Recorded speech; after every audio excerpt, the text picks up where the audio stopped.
All right, looks like we're at it again, this time with 5 best feats, but what are we choosing this time? Yeah, this time we're going to look at a specific subclass for Rogue. We're going to be looking at the Assassin. So first off, we have to look at, like, well, what does the Assassin do different than other rogues?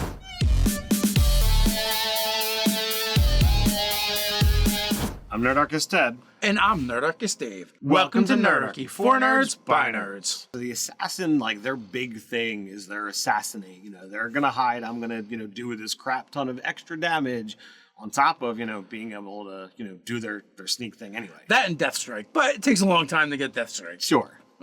So Infiltration and, they're the most combat heavy of a already combat heavy subclass, I would say. So if we're looking at, a combat heavy class, then, we should be looking at things that are going to complement those abilities or get them extra abilities to, tag on or tack on to those already awesome abilities. Yeah. First and foremost, I think we just want to enhance Assassinate, and you want to give your Assassin's Rogue as many opportunities as possible to get that off. And the Assassinate ability is very specific. Basically, you have to do it before anyone has acted in the round. Some DMs are more generous than others on what surprise means. Some is it's just if you go first, they allow the Assassinate. Others is no, it actually has to be a actual surprise round in order to get that, so you can't be aware that the assassin was there. Indeed, and that's kind of how I interpret it. But every GM gets to do it as they see fit. I think I've been a bit more generous in my games in the past, sure. Because we definitely had Pickle Deck, the Gobolo, I believe had 3 levels of assassin, and I allowed him to get it off quite often. Indeed. All right, so before we go any further, if you happen to like this video, as well as all the awesome content over on nerdarchy.com, why not come check us out over on Patreon and throw us some support there? Articles like play your next D&D game as a spell assassin rogue. All right, so let's dive back into and look at what particular feats in no specific order are the top 5 that we would select for the rogue assassin. All right, it's no specific order, but I would say this one is probably the top anyway. That is the alert feat. It's going to do several things for you. The one benefit doesn't matter as much, but it's still good, and that is creatures that basically get that you can't see, they don't get advantage to hit you. That's great for anybody. Doesn't really matter as much for our assassin.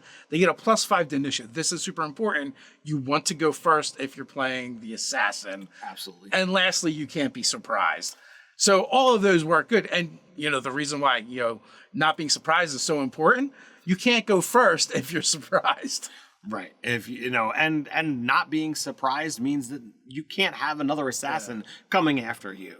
And that, I think, is clutch and is key. That +5 to initiative, that's going to help for the DMs that are a little bit more generous with that, if you go before them, you can get your assassinate off. Yeah, I believe, like, the wording for the assassination ability is, for the one part is, as long as you act before anyone else, your opponent has acted, or something along those lines.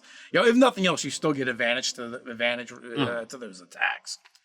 So the next one up is going to be Fighting Initiate, and this one might seem a little odd to some, but there's a couple different options that I see within the fighting styles that you could choose. Whether it be thrown weapon, archery, or duelist, all are going to either give you some bonuses to hit or some bonuses to damage, depending upon which of those styles you go with. Then there's a little bit side extra of blind fighting, and this is allowing you to kind of have the sense of things around you. So if you've got a Gloomstalker Ranger or something that's invisible, you're not going to get someone to assassinate you because once they get close, they're there. Yeah, I mean, what's better than doing, damage is doing more damage, and you can get that more often with a couple of those fighting styles or a bonus to hit so you don't miss your assassination attempt. Awesome. And then blind fighting gives you some interesting opportunities in the sense that, maybe you can get off some sneak attacks that you might not normally be able to get. Indeed. So third is Mage Slayer. And the reason why Mage Slayer can be really good for an assassin or a rogue, one, if you want to make that spell assassin and you want to be trying to murder mages, it's going to be super useful. But the thing that I like about Mage Slayer is it gives you another opportunity to make an attack as a reaction.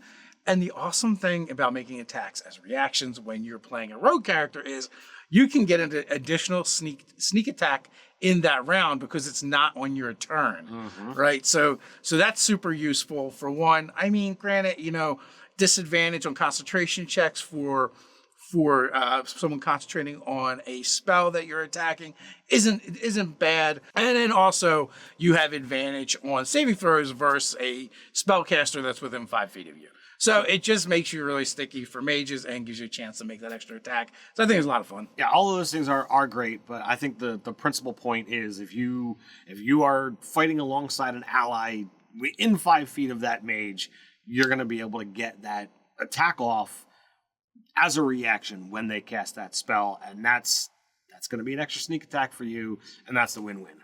That is a win-win. So next up is mobile.